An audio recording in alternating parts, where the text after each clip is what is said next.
Paulo, como é que o senhor vê essa volta ao Brasil depois de tantos anos fora? Olha, eu vou repetir o que eu disse recentemente a uma jovem jornalista que me fez essa pergunta, que é natural, né? É claro que eu vejo a minha volta com uma alegria enorme. Eu me olho a mim mesmo e me vejo feliz, e me vejo contente.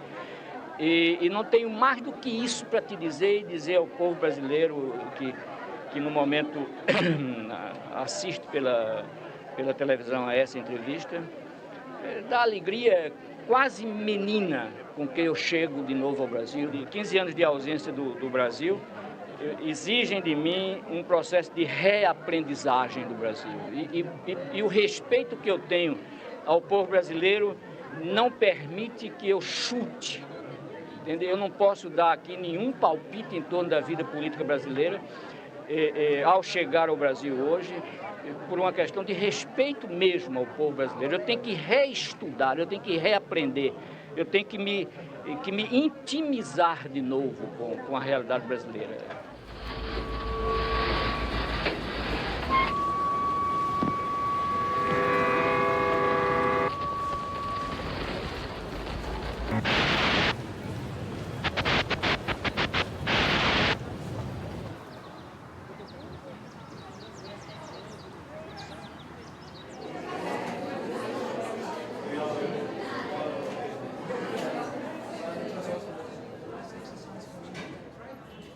Eu percibí dúas cosas interesantes na Pedagogía do Oprimido. Unha é a primeira palabra.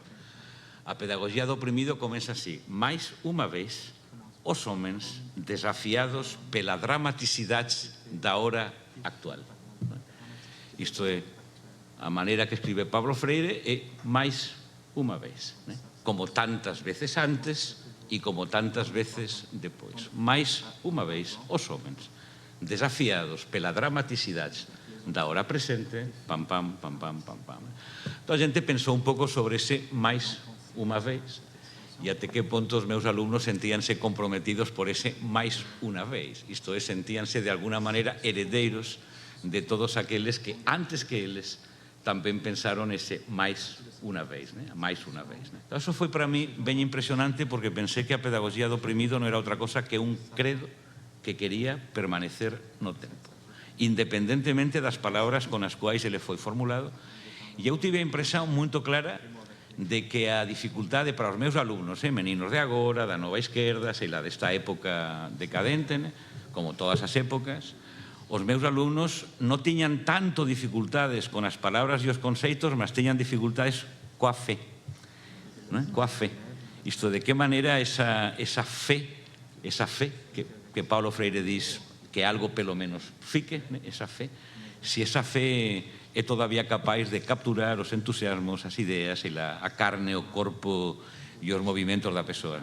E eu tive a impresión depois de que o exercicio que eu fiz con os meus alumnos non foi tanto para analizar as categorías de Paulo Freire, para ver se elas eran boas ou non, para pensar as súas propostas, mas que foi bom para testar un pouco el clima da fe das persoas. Se o Maxi fala del clima anímico, da atmósfera, sería cual é a atmósfera en esta época, cual é a atmósfera da época en cuanto ás crenzas. E para eso sí que foi moito bom, para ver que está acontecendo hoxe en día con a fe. Se as persoas aínda son capaces de enunciar declaracións de fe fora das palabras bonitiñas que todo o mundo usa para papá, fora deso, mas si a fe aínda move montañas. Yo leía a Paulo Freire muy joven. Pues claro, obviamente, pues Pedagogía del Oprimido. La verdad es que no volví a leerle, porque en aquella época, bueno, quizá yo estaba en otras cosas también, ¿no? Y más adelante leí, y ahora he vuelto recientemente a propósito de las reuniones que estamos teniendo aquí sobre el estudio y sobre ese juego del canon, ¿no? De buscar qué libros le parecería a uno, ¿no? Que debían ser importantes para la formación de un maestro, de una maestra, de un profesor, de una profesora. Y volví sobre las cartas. Y lo que puedo rescatar de lo que me ha llegado a mí de Paulo Freire en esas cartas es cómo se coloca él como profesor. De hecho, él quiere cambiar el título del libro, Cartas para aquellos que quieren dedicarse a la enseñanza, y dejar de identificar el libro con la tía maestra, ¿no? De alguna manera, con algo que tenga que ver con una maestra que al mismo tiempo es madre y que tiene una condición como muy maternal, porque lo que se hace en la escuela es estudiar, es algo que es muy serio, aprender a leer es algo muy serio, aprender a escribir es algo muy serio, aprender a contar es algo muy serio, aprender a pensar es algo muy serio. Y él muchas veces habla del estudio. La escuela es aquel lugar al que se va a estudiar junto a alguien. Enseguida me acordé de una cosa que no tiene que ver con Paulo Freire, pero sin embargo tiene un aire de familia, un aroma.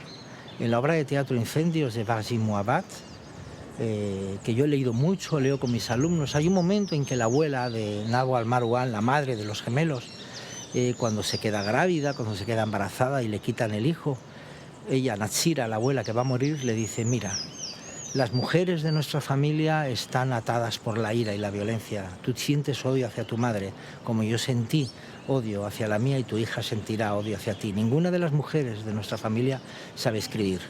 Prométeme que te irás, sacarás tu sexo del valle, irás a aprender a leer, a aprender a contar, a aprender a escribir, a aprender a pensar, y regresarás para poner en la lápida de mi tumba mi nombre, Nasira. ¿Me lo prometes? Y dice la nieta: sí.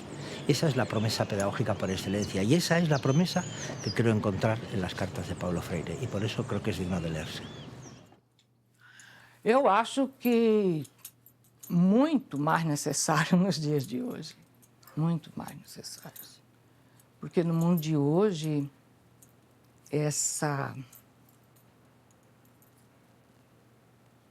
esse humano inteiro, né? Esse humano que busca uma coerência, né, de atitude e de pensamento, né, de fala e de escrita, né? Esse humano que é desejo, né, desejo de fazer, desejo de construir, na luta com ele próprio de não desacomodar, né? Porque a desgraça é que a gente, o tempo inteiro, a gente quer vida, problema, mas também quer morte na acomodação. Não mexe nesse negócio, pelo amor de Deus. Esse humano inteiro, né? Esse humano que deseja, que sonha, mas esse humano que tem o pé no chão, que está enraizado, esse humano que toma consciência, né, o tempo inteiro da tomada de decisão, de opção, né? Porque a desgraça de ser humano é que a gente tem liberdade, né? E a liberdade não tem coisa mais difícil, não tem coisa mais tremenda do que responsabilizar-se por ela, do que construir o seu minuto a minuto na opção, na escolha, no compromisso, na responsabilidade, né? Então, mais do que nunca, eu acho que ele é atual. Mais do que nunca. Eu trabalho na educação formal há 53 anos, alguns bons anos em escola pública, uma escola pública de onde eu fui exonerada na época da ditadura. Fomos alguns mais torturados, outros menos, enfim, houve uma coisa mais agressiva com alguns, menos violenta, enfim. O equipe foi a única escola que me aceitou, por ter sido exonerada da escola pública, que me aceitou há 40 anos atrás. É difícil falar do equipe. A gente continua acreditando em alguns valores humanitários. E a gente continua acreditando que é muito mais difícil ensinar valores do que algumas técnicas, alguns procedimentos, não é? Mas insistimos e acho que a gente está conseguindo. A gente quer que saia daqui alunos que tenham uma autonomia Paulo Freire. Tem uma autonomia, tem uma sensibilidade, uma preocupação com o outro, uma capacidade de aceitar os diferentes, sem qualificar os inferiores ou superiores. Felizes, né? Porque consegue se posicionar, questionar, trabalhar em equipes. Enfim, acho que é mais ou menos isso. É muito difícil, eu não tenho capacidade nenhuma de síntese, embora a síntese seja assim, na hierarquia da aprendizagem, é a habilidade intelectual mais refinada. Eu não tenho essa capacidade.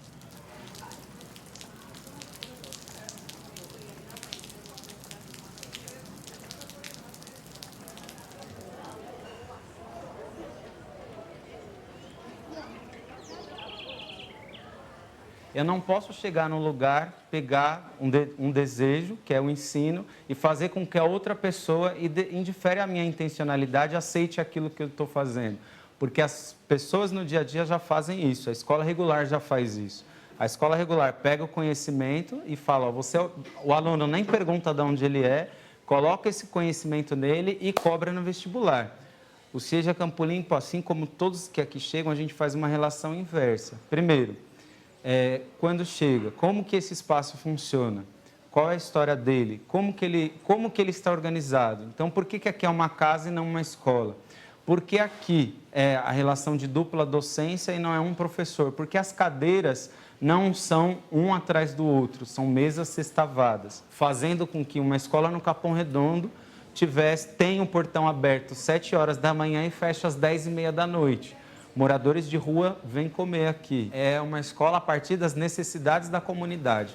Quem sentar em mesa sextavada foram os alunos. A gente não quer mesa, a gente não quer mesa com cadeira individual. Um dos alunos, bem emblematicamente, falou que a cadeira representa a cela, de cada um na sua cela, cada um no seu universo. A partir do momento que eu tenho que me relacionar com o outro, não é mais a minha verdade e nem a do outro, é o resultado do diálogo dessas verdades e dessa interpretação.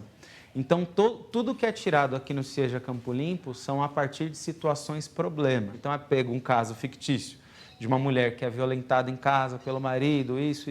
Os alunos se posicionam e em cada agrupamento é trabalhado a questão do parágrafo, no caso linguagens e códigos, a questão textual, a questão da interpretação, da localização, da tabela e de outras habilidades que os alunos têm que desenvolver. Então, a ideia interna do currículo é esse currículo a serviço do dia a dia, não um currículo de conteúdo, mas uma educação especializada para que o educando entenda esse processo de maneira para acessar a sociedade diferente. Ninguém aprende sozinho, ninguém ensina sozinho. As pessoas aprendem, né, umas com as outras. Parece bobagem, não é? Porque o professor achava que tinha um grande saber acumulado, que ele era o único responsável pelo processo educativo. Isso anos de prática, não é? Aí quando isso altera, meu Deus, isso é revolucionário. Ele nunca confundiu sisudez com seriedade. Eu acho isso o máximo. Gente sisuda não é sinônimo de gente séria. É um horror, né? Afasta. Seriedade é outra coisa. Também nunca negou uma coisa fundamental nos encontros pedagógicos, senão não há transformação de nenhum dos protagonistas, dos sujeitos, é que a amorosidade se faz presente.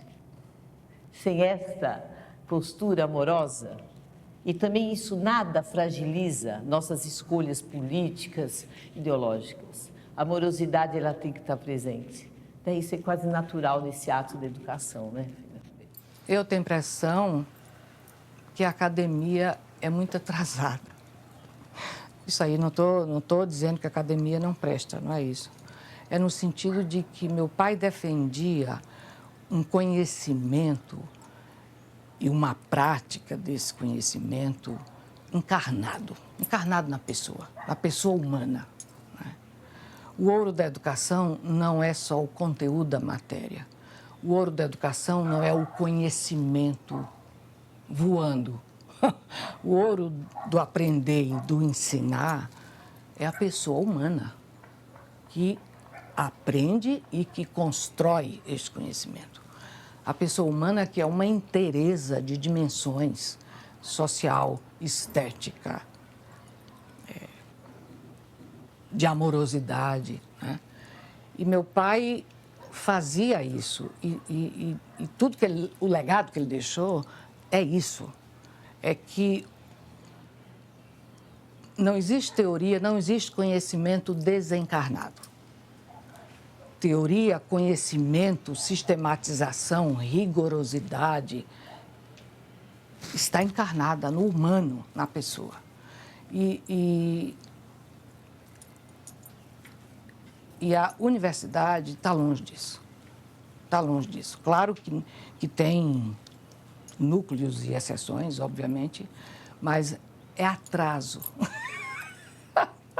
É atraso. Eu não estou falando assim pejorativamente. Não, é um momento, né? Essa é uma sociedade tremendamente autoritária e escravocrata, de uma elite atrasada. Ele demorou para aceitar a ideia, porque ele não achava bom ter um instituto com o nome dele, né? Talvez preocupado em que a gente fosse apenas reproduzir as ideias. E ele não gostava de basismo, de coisas assim, basistas, sabe? Ele criticou o basismo em 91, lá na secretaria, quando ele dizia, vocês não podem ficar assim, simplesmente repetindo o que eu falo, vamos criar juntos, né? Um dia perguntaram para ele, numa conferência que eu estava presente, em Vitória, no Espírito Santo, foi o último grande congresso internacional que ele participou, e alguém na plateia levantou e falou assim, Paulo, você se define como? Ninguém tinha feito uma pergunta até para ele desse jeito. Me lembro que era uma professora assim, muito espontânea. Aí ele falou, demorou para responder. Aí ele falou, eu acho que eu sou um menino conectivo. Todo mundo riu, mas para mim a conectividade de Paulo Freire não é apenas uma atribuição à pessoa dele, como gente. Era uma categoria epistemológica. Faz parte da teoria da filosofia de Paulo Freire. A conectividade é uma desses fundamentos da própria dialogicidade que permeia toda a obra dele. Então, não é só uma categoria, não é só uma virtude pessoal, é uma categoria epistemológica da sua própria obra. E isso ele colocou como uma espécie de princípio da fundação do Instituto Paulo Freire. Eu aceito, desde que vocês não fiquem em uma igrejinha, né? Mas sejam criadores de espíritos e não seguidores de ideias.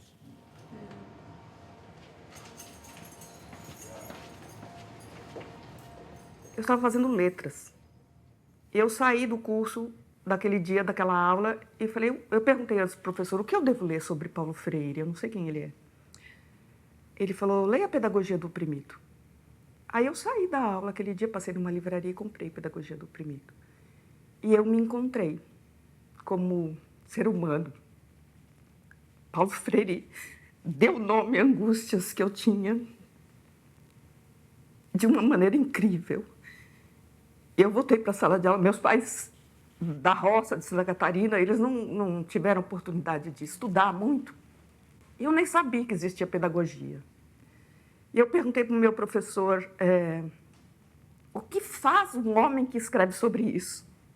Né? Qual é a área do conhecimento? Aí ele falou, é pedagogia. Aí eu fui para a PUC em 80 eu terminei o curso em 82, fui para a PUC em 83, estava eu na PUC. Passando pelo corredor, eu vi um cartaz sobre Paulo Freire, que ele ia falar. Aí eu li, palestra de Paulo Freire. Eu parei assim, eu falei, ué, de? Aparei uma pessoa, eu falei, é de? Ou é sobre? Aí a pessoa falou, não, ele vai falar. Eu falei, meu Deus, esse homem vive. Eu não tinha lido mais nada dele, eu nem sabia que ele vivia. Aí eu fui ouvir Paulo Freire, eu falei, gente, né, era alguém que dava respostas para questões. Eu sempre fui apaixonada pela profissão de ser professora. Eu queria ser professora. Eu fui fazer o curso de letras para ser professora. Eu fui professora de português da escola pública, da rede municipal e da rede estadual de São Paulo. E quando eu tive a oportunidade de ler Paulo Freire, estudar Paulo Freire, eu consegui me encontrar muito mais como ser humano e como educadora, né? E aí, atuando como professora de português, eu sempre tive a preocupação de incluir a participação popular na gestão da escola pública. Ainda que eu não fosse diretora, ainda que eu não fosse coordenadora pedagógica, estando em sala de aula, eu tinha essa preocupação até pela influência de Paulo Freire. E esse mapa tem alguma coisa a ver com os lugares que ele passou? Ah, sim. Esses mapas onde a gente tem pessoas que desenvolvem trabalhos referenciados no pensamento de Paulo Freire, que a gente tem conhecimento, que faz parte de um cadastro que a gente tem. Que a gente chama Unifreire, uma rede freiriana.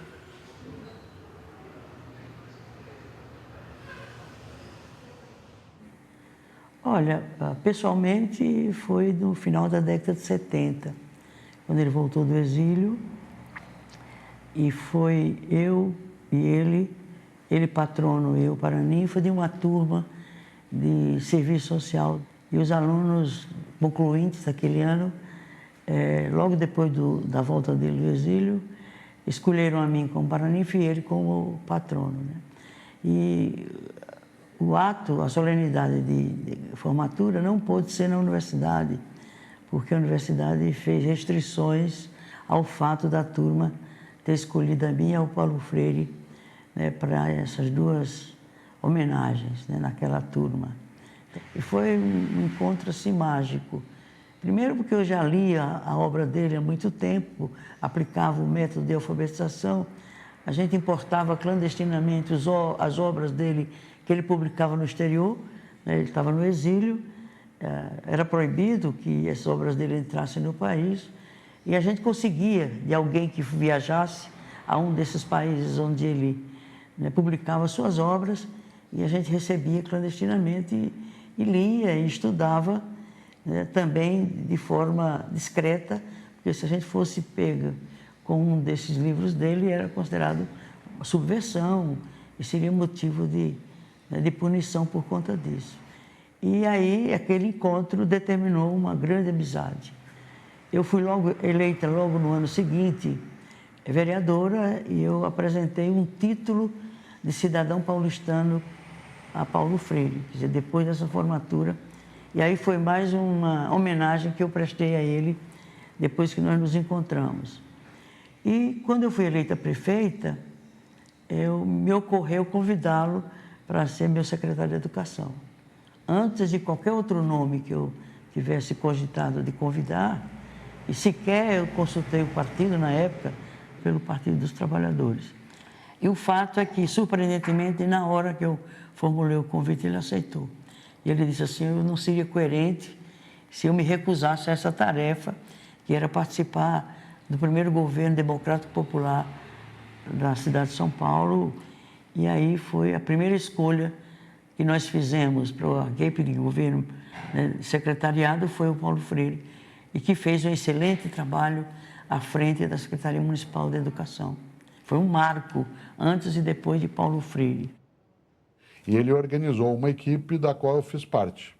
Quando ele assumiu, em 1º de janeiro de 1989, a Secretaria Municipal de Educação de São Paulo com a sua equipe, ele disse que ele formaria a equipe, formaria os projetos, ficaria 2 anos e depois ele voltaria para as atividades de viagem, de escrita, em função até das escolhas que ele tinha.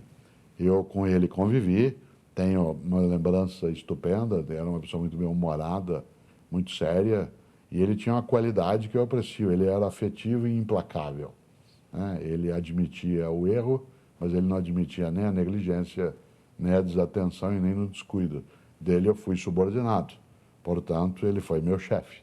E ele era um chefe absolutamente encantador, mas implacável. Paulo Freire é uma pessoa controversa, aliás, ele mesmo entenderia isso sem nenhuma dificuldade, né? Ele não é unívoco e nem deveria, porque a pedagogia que ele construiu, mais ainda a filosofia de educação que ele propôs, ela é uma filosofia da educação que toma parte, que toma partido. Não necessariamente um partido institucional, mas ele tem lado. Para ele, a educação tem lado. Alguns pegam a pedagogia dialógica de Paulo Freire, utilizando o diálogo como método e não como filosofia. E como método, a suposição é que eu vou dialogando contigo, porque eu sou o mestre e você é o discípulo. Eu sei o que é verdadeiro. E você, com o partejamento que vai feito no diálogo, vai concluindo o que eu já sabia. Ora, isso não é Paulo Freire, isso é Sócrates com alta capacidade. Isso pode ser aquilo que faziam outros autores. Aqui isso é dialética da filosofia medieval, de Tomás de Aquino, por exemplo.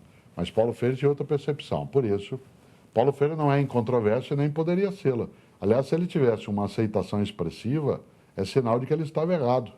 A maior força de reconhecimento a Paulo Freire vem dos seus adversários, que oferecem a ele uma força muito maior do que a que ele tem. Vez ou outra você encontra pessoas no campo da política partidária ou da gestão pública que dizem que querem retirá-lo do currículo, como se ele estivesse presente desse modo.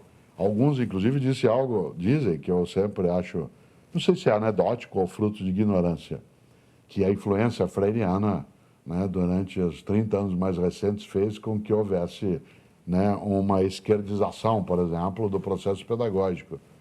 Quem assim pensa teria que explicar algo muito banal. Se ele tivesse essa presença desse modo, com a capacidade de, entre aspas, fazer a cabeça dos últimos 30 anos de pessoas, elas não teriam escolhido alguns governantes que foram escolhidos, alguns parlamentares que foram escolhidos. Se a gente tem uma composição na nossa política que é conservadora, em larga escala, ou reacionária, também em larga escala, é sinal de que Paulo Freire teria fracassado também em larga escala.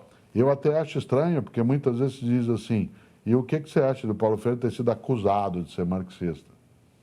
E desde quando ser marxista é acusação? Então, essa ideia, Paulo Freire tem a orientação marxista em algumas das suas trajetórias das teses, mas não em todas elas. Paulo Freire vai além, inclusive, do pensamento de Marx ou de Gramsci. Paulo Freire, ele em alguns momentos chegou até a conviver com pessoas que tinham essa perspectiva, mas ele não a adotava, mas ele também não a renegava como fonte de inspiração. Ele não deixava de colocar-se como alguém que também bebeu nessa fonte, mas com ela não se afogou. Quando a gente olha para a periferia e vê esse movimento de quebrada, vê todo mundo, a gente está reunindo cacos, dessa urbanização, desse processo capitalista, da reprodução da sociedade de massa mesmo, dos meios de comunicação. A gente só olha para uma direção e quando a gente se olha, a gente reflete num processo diferente, num processo dialógico, num processo onde eu vejo uma ocupação, onde tem um assentamento, onde tem um terreiro, onde tem um centro espírita, onde tem outros lugares onde a gente passa a dialogar com a Dona Teresa, com a Maria Cristina, com a Isabel, com a Dolores, com todas as senhoras da quebrada que querem acessar a educação diferente. E eu acho que ele não é necessário, eu acho que ele é obrigatório, porque a importância que eu vejo nele, quando você muda a interlocução da importância, Então, quando ele coloca a educação a serviço daqueles que precisam, eu estou invertendo o processo, porque a escola surge desse processo de homogeneizar a sociedade, instrumentalizar e fazer esse sentido de Estado-nação. Eu me reconhecer enquanto Estado-nação. Paulo Freire aproveita desse processo de diálogo, desse conhecimento e fala assim, não, as pessoas têm que acessar a sociedade de maneira diferente, se reconhecerem através do rol de palavras, do rol de coisas que acontecem no dia a dia, elas têm que acessar a mudança da transformação da sociedade a partir desse conhecimento. Quando ele é secretário da Educação, no governo Erundina, que para nós da periferia foi um governo revolucionário, o primeiro um governo de esquerda revolucionário e que traz toda a questão da educação, toda a questão do esporte, toda a questão do lazer e dando essa importância. E quando ele coloca essa importância para a profissão docente, quando ele coloca a jornada especial de formação, que é a GEF, quando ele coloca que o professor tem que ter uma jornada de trabalho em sala, mas também uma jornada de estudo, ele está revolucionando a educação. Ele está falando que eu preciso dar importância para os professores, eu preciso dar importância para a escola, eu preciso dar importância para a educação. Então, falar do Paulo Freire é falar dessas necessidades, é esses gritos do dia a dia que são colocados. Falar de Paulo Freire e da necessidade dele é falar do Sarau do Binho, é falar da Dona Ida, é falar de Antônio Conselheiro, é falar da cultura periférica. É aquele professor que tem no dia a dia poucos instrumentos, mas fazem desses poucos instrumentos conexões com o dia a dia e mostra a importância para o sujeito. Fala assim, ó, através desse processo histórico você tem essas ferramentas de mudança da realidade. E é possível através do conhecimento. Boa tarde, boa tarde, boa tarde. Todo mundo bem? Todos. Beleza, otimamente. Fica à vontade, gente. Tá. Então, ó, quando que numa... 4h20 da tarde, né? Quando que 4h20 da tarde, numa sala de educação de jovens e adultos vai estar lotada como essa? Isso é impensável quando a gente trabalha a questão de jovens e adultos. Mas uma escola que trabalha com o diálogo da realidade e ela se instrumentalizando com o dia a dia, é que a pessoa vai ver sentido de vir numa segunda-feira e a sala está lotada.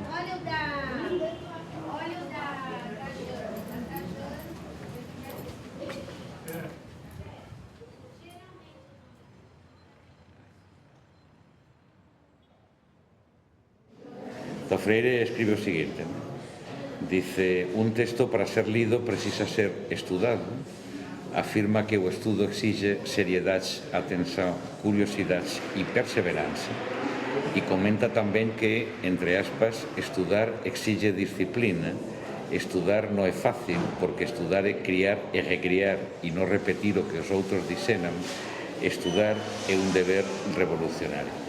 Mas eu queria continuar con o parágrafo seguinte que diz assim, né? Na parede de unha das salas de aula onde eu dou aula na Universidade de Barcelona está escrita a segunda frase do trecho anterior, a frase que fala sobre recriar e non repetir, mas non a primeira nem a última, que son ao menos igualmente importantes. Eu acho que estas non son escritas, non están ali, porque contén as palabras disciplina, deber e dificultades que os meus alumnos non gostan, e porque dicen claramente que para un estudante o que é revolucionario, ou seja, emancipador, é estudar. Eu gosto desa frase de Paulo Freire que soa claramente anacrónica, que estudar é un deber revolucionario. Pelo tanto, para os jovens de hoxe en día tamén, se eles quer ser revolucionarios, a súa obrigação, o seu deber e a súa disciplina é também estudar. Ela é importante sempre. Não tem essa coisa de que agora é tão importante. Não. É importante sempre. É importante porque é no ensinar, né, que você problematiza a existência. E a existência, porque é encarnada, né, ela te exige uma tomada de consciência de você com você mesmo, de você com o outro, de você com os outros, de você em tudo, né? Então, sempre a educação, e o difícil de ser educador é isso, é que você tem como desafio a luz do conhecimento. E a luz do conhecimento te exige uma tomada de consciência do que você é, do que você busca, do que você não quer, do que você sonha o tempo inteiro. Então, o educador é aquele sempre uma aprendizagem que se pauta, que se foca no autor, ele tem sempre o desafio de construir esta autoria com autoridade, que é assumir-se enquanto profissional, né?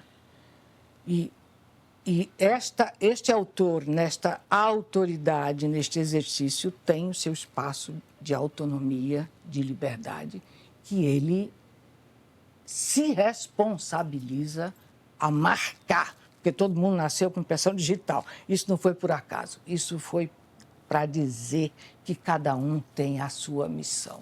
E não é missão religiosa, nada disso. É missão no sentido do que deixa marcado nos outros. Então, a educação é importante sempre. Sempre, sempre, sempre. A escola cidadã, que era um pouco a escola dos sonhos dele, escola pública popular, ele chamava antes, depois de escola cidadã,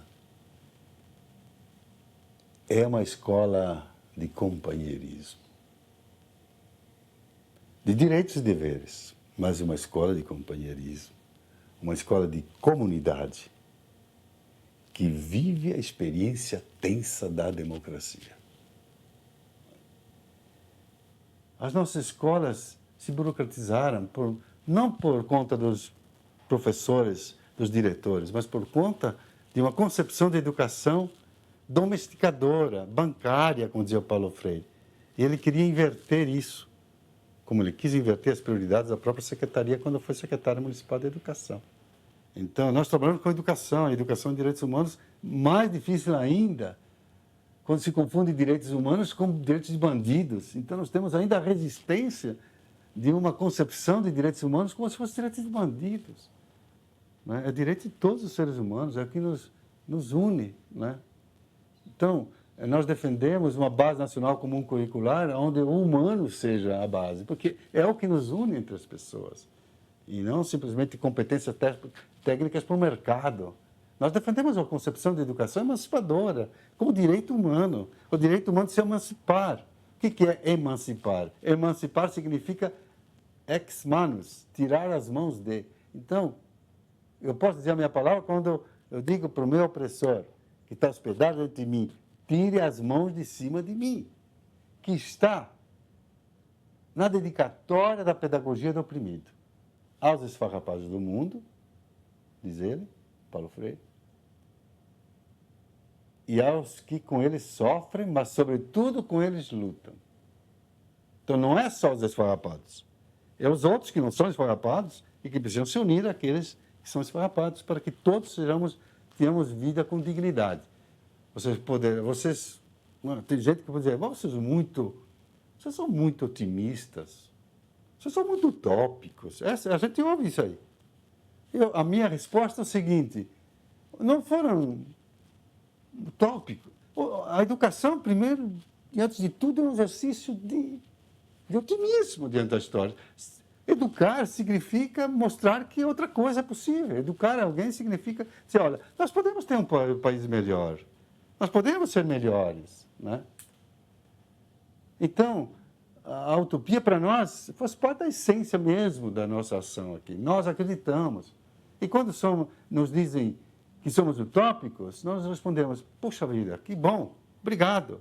Porque a utopia para nós é o verdadeiro realismo das nossas ações. O educador, para ser realista, precisa ser utópico. Eu estava em sala de aula quando Paulo Freire foi secretário da Educação. E a gente pôde, enquanto professor, eu vivi toda a política educacional dele na sala de aula.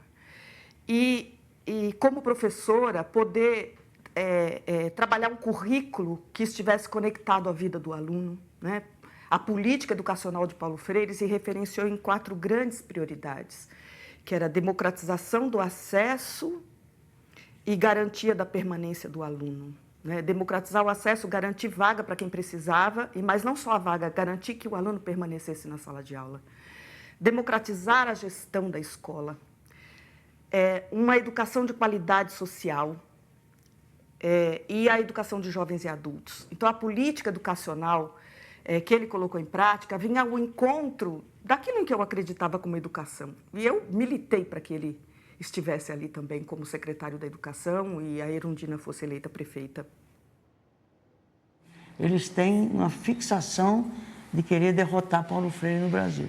E acusam os problemas de educação no Brasil, que ainda existem, ao método Paulo Freire, à teoria de Paulo Freire, ao trabalho de Paulo Freire. Então, toda pessoa que reconheça essa obra de Paulo, a tenha como referência. E isso não é só no Brasil, é no mundo todo. Os livros mais lidos sobre a educação do mundo estão os livros de Paulo Freire, sobretudo a Pedagogia do Oprimido, que é um dos emblemas da sua obra. Tudo isso é um quadro dantesco que nós estamos a observar, e a acompanhar e a resistir a ele.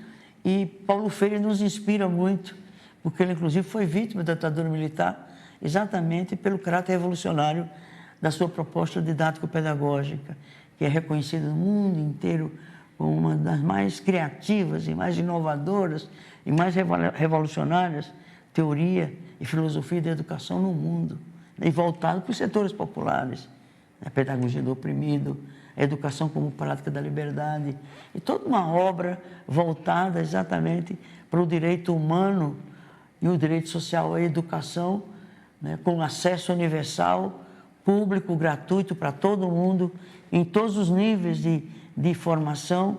Ele foi aquele que introduziu a primeira experiência de computador na sala de aula. Isso há 30 anos atrás, né? Portanto, aquilo que as escolas estão fazendo hoje, ele já fazia naquele tempo, né? Inclusive contratou a Unicamp para fazer um programa, Gênese, porque ele não queria simplesmente que se ensinasse aos alunos só digitalizar um texto, mas ele queria que o ensino da informática ela compusesse e se integrasse ao currículo de todas as outras disciplinas, que era a preocupação dele de uma educação integrada, integral, né, conscientizadora, crítica, que é o oposto da escola sem partido.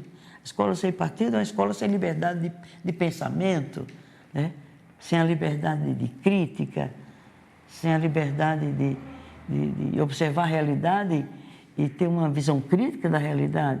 E isso é autoritarismo, isso é ditadura, isso é um regime de exceção aos direitos humanos, à liberdade de expressão, à liberdade de ideia, de posição, enfim. Nós estamos vivendo um momento muito grave da vida nacional, além dos outros aspectos da crise, a crise ética, a crise moral. O clássico é aquele que, ao criar o novo, persiste no tempo. Paulo Freire é um clássico. A pedagogia do oprimido, ela tem 50 anos em 2018, por exemplo, e ela persiste em muitas das suas coisas, não todas elas. Aquilo que ele produz de reflexão, as provocações ali contidas para quem lida com educação, elas têm permanência. Assim como a obra de Platão, de Aristóteles, de Tomás de Aquino, de Descartes, de Francis Bacon, de Kant, não é porque elas estão no passado que elas perderam a atualidade. Elas continuam atuais enquanto elas avivam a procura de soluções para questões que existem hoje. Paulo Freire diria, fazer como Paulo Freire não é fazer o que o Paulo Freire fez, é fazer o que ele faria se ele estivesse agora nessa situação. O que eu mais aprendi dele foi a humildade. É difícil, é um exercício cotidiano. O Paulo Freire era alguém que não fingia modéstia. Quando alguém o elogiava, ele dizia algo incrível, ele dizia obrigado. Porque há pessoas que fingem modéstia. E ao serem elogiadas, elas dizem, imagine, bondade sua. O que é uma simulação de modéstia e obriga quem elogia a elogiar de novo. Né? Portanto, é uma forma de arrogância.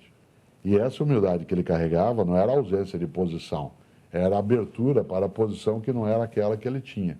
Isso eu aprendi muito com ele. Paulo Freire tem uma qualidade que eu nunca consegui desenvolver. Aliás, várias delas, mas uma em especial. Ele, quando falava com as pessoas, ou as pessoas com ele falavam, ele prestava atenção. Fosse quem fosse, na rua, numa escola, num encontro, ele prestava atenção. Não é fácil, sendo quem ele era, você ficar o tempo todo prestando atenção com interesse sincero. Muitas vezes a gente que encontra outras pessoas, a pessoa fala contigo, você dá atenção, você até ouve, mas não necessariamente você está conectado, né, com aquilo, porque talvez seja lateral para ele, não. Gente, fosse quem fosse, expressava o interesse estupendo. É por isso que ele é o Paulo Freire e eu não. Paulo Freire não morreu. A sua obra é eterna, a sua obra é sempre atualizada. Inúmeras pesquisas estão se fazendo, seja em universidades, seja por institutos de pesquisa, no mundo inteiro, na Inglaterra, nos Estados Unidos, na Europa, vários países da Europa, na África, na América Latina, especialistas em Paulo Freire. Tem uma quantidade enorme de institutos Paulo Freire pesquisando a sua obra, atualizando a sua obra, né? Desvelando aquilo que não está explícito na obra dele, que é uma preciosidade. É algo que o Brasil não se deu conta ainda do que representou o legado de Paulo Freire. Como ele era uma pessoa muito singela, muito modesta, ele não tinha aquela pompa do cientista, né, que fica distante de você como se ele fosse um deus ou um semideus e você não era nada, não é nada. Ele não tinha isso. Se ele tivesse aqui, ele estava batendo papo com a gente, contando anedota, contando casos, falando das coisas que ele gostava, mas com um respeito enorme, te ouvindo, aprendendo com você. É terrível.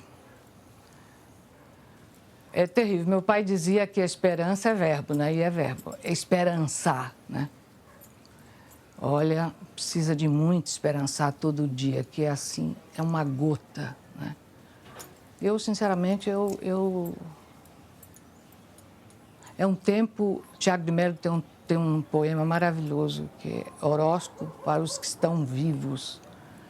E ele diz, sei que os tempos são difíceis, sei que os tempos são de dores, mas resiste, companheiro. Olha, haja resistência.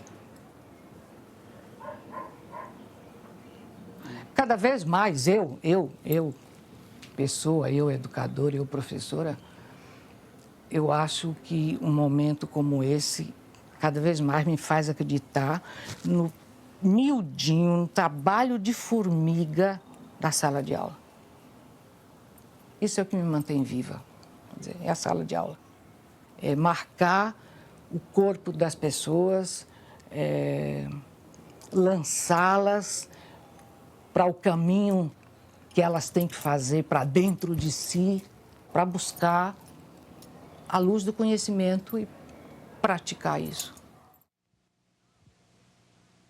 Que um dos meus receios hoje é exatamente o receio de que caiamos numa espécie de educação tecnicista, de uma educação reduzida às tecnologias, por exemplo, da comunicação. Quer dizer, a educação é muito mais do que isso, porque a educação lida contigo e comigo, quer dizer, lida com gente, e não com números, e não com meros instrumentos a ser puramente treinados.